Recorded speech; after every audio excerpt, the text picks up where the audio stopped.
दोस्तों, मेरे चैनल में आप सभी का स्वागत है। ब्लेस्ड रुद्रांशी, हर हर महादेव। माघ मास के शुक्ल पक्ष की जया एकादशी इस साल 29 जनवरी को मनाई जाएगी।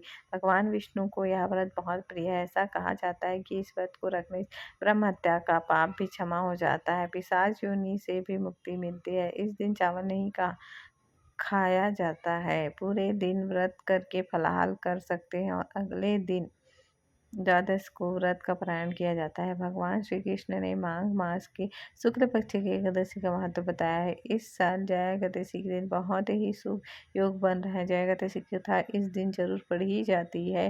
अर्जुन ने भगवान श्री कृष्ण से प्रश्न करते हैं कि हे भगवान, आप कृपा कर आप मुझे माघ मास के शुक्ल पक्ष की एकादशी का क्या महत्व है, विस्तार पूर्वक बतलाइए।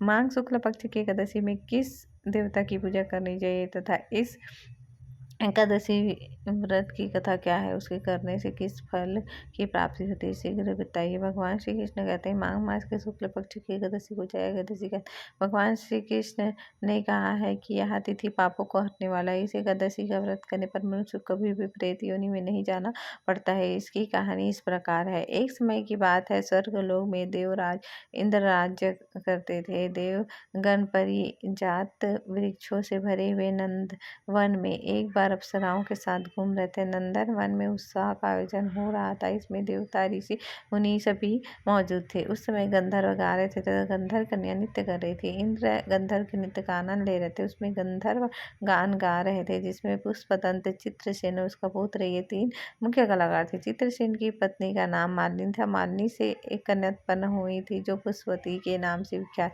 पुष्पदंत गंधर्व के पुत्र था जिसको लोग माल्यवान कहते थे। माल्यवान पुष्पवती के रूप पर अत्यंत मोहित था। ये दोनों ही इंद्र के लिए नृत्य करने के लिए आए थे। इन दोनों का गान हो रहा था। इसके साथ अप्सराएं भी थी। परस्पर अनुराग के कारण ये दोनों मोह में बाएं आए। एक दूसरे में खोने के कारण वे शुद्ध गाने गा सकते थे। कभी ताल भंग हो जाता तो कभी गीत बंद हो जाता। इंद्र ने इस पर विचार किया। इसमें अपना अपमान समझकर वे क्रोधित हो गए। इंद्र ने दोनों को श्राप दिया और कहा कि ओ मूर्ख, तुम दोनों को धिक्कार है, क्योंकि तुमने संगीत जैसे पवित्र साधना का तो अपमान किया है, साथ ही साथ उपस्थित गुरुजन का भी अपमान किया है। इंद्र भगवान के श्राप के प्रभाव से दोनों पृथ्वी पर हिमालय पर्वत के जंगल में पिशाचिनी जीवन व्यतीत करने लगे। एक दिन पिशाच ने अपनी पत्नी पिशाची से कहा कि हमने कौन सा पाप किया है जिसे आपका पिशाच योनि प्राप्त हुआ है। नरक का कष्ट अत्यंत भयंकर है तथा पाप पिशाच योनि भी बहुत ही दुख देने वाली है। देवयोग से उन्हें माघ मास की एकादशी की तिथि प्राप्त हुई। जलपान तक नहीं किया, किसी सब त्याग दिए, नहीं की, यहाँ तक कि फल भी नहीं खाया। इससे दुखी होकर वे दोनों एक पीपल के पेड़ के पास गए। सूर्यास्त होकर नींद नहीं आई।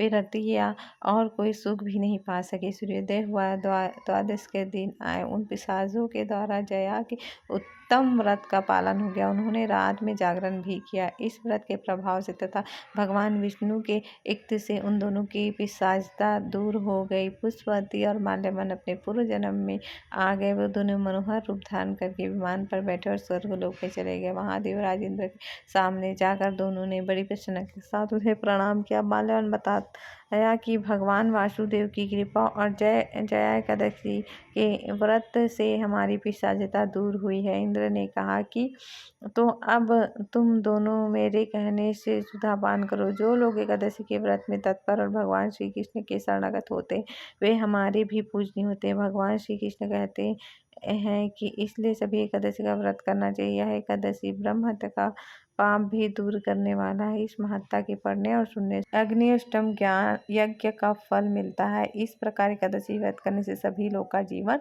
उत्तम हो जाता है। बोलो विष्णु भगवान की जय। ऐसे ही वीडियो के लिए हमसे जुड़े रहे। ब्लेस्ड रुद्रांशी, हर हर महादेव।